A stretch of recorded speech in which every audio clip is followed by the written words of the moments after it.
Good evening friends. आज मैं बताने वाली हूँ आयरन के बारे में। आयरन क्या होता है, इसका मेन मोटिव क्या है, हम इसे क्यों बनाते हैं और इसका क्या यूटिलाइज होता है और सैप में कैसे इंटीग्रेट करते हैं इसे।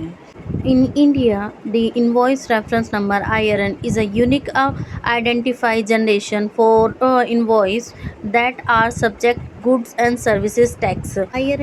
IRN एक यूनिक नंबर होता है जो इनवॉइस के लिए जनरेट किया जाता है। यह भारत सरकार के रजिस्ट्रेशन पोर्टल IRN द्वारा बनाया जाता है।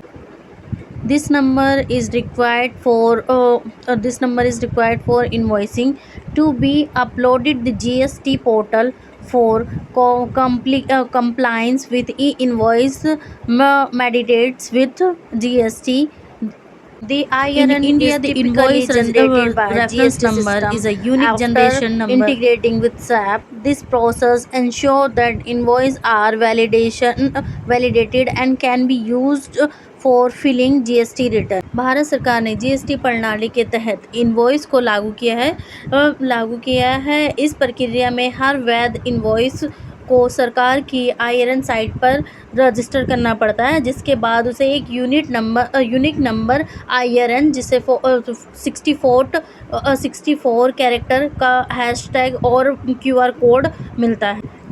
SAP में IRN जनरेशन की प्रोसेस में इनवॉइस बनाना, डेटा एक्सट्रैक्शन करना, IRP को भेजना, IRN जनरेट करना, QR कोड एंड साइनिंग करना, SAP में अपडेट। SAP में इनवॉइसिंग और IRN के लिए जो मैंडेटरी है वो है कस्टमर मास्टर डेटा, जैसे कि ग्राहक का GST, कस्टमर का मटेरियल मास्टर, मटेरियल का HSN code, company code, GST number जिस पे जो कंपनी रजिस्टर्ड है, टैक्स कोड, GST टैक्स की जानकारी। Request and mandatory field to generate the IRN for invoice SAP, especially GST invoicing in India.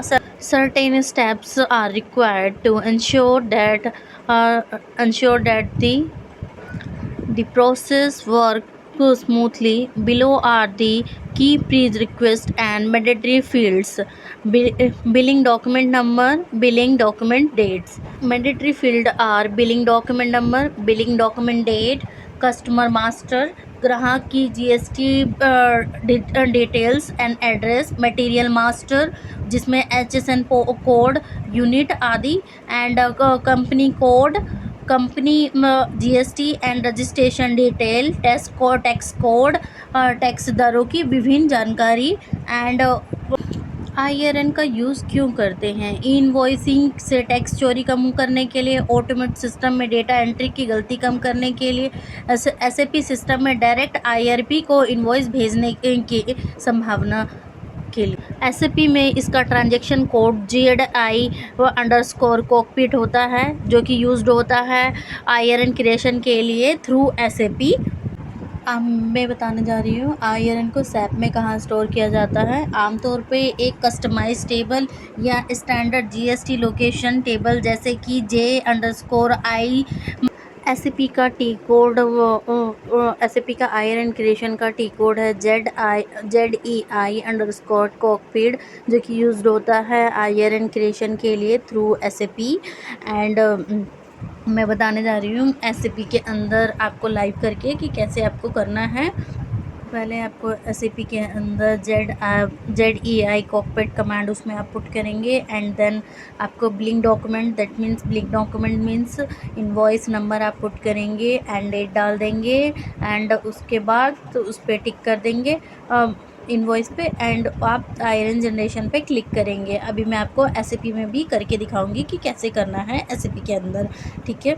आपको IRN generation के लिए कमांड पुट कर देनी, जैसे मैंने बताया था JEI_कॉकपिट, एंड उसके बाद आपका ये खुल जाएगा IRN वाला बॉक्स। आप इस पर डबल क्लिक करेंगे, IRN जनरेशन रिपोर्ट खुल जाएगी, एंड इसके बाद आप यहाँ से चेक भी कर सकते हैं IRN नंबर।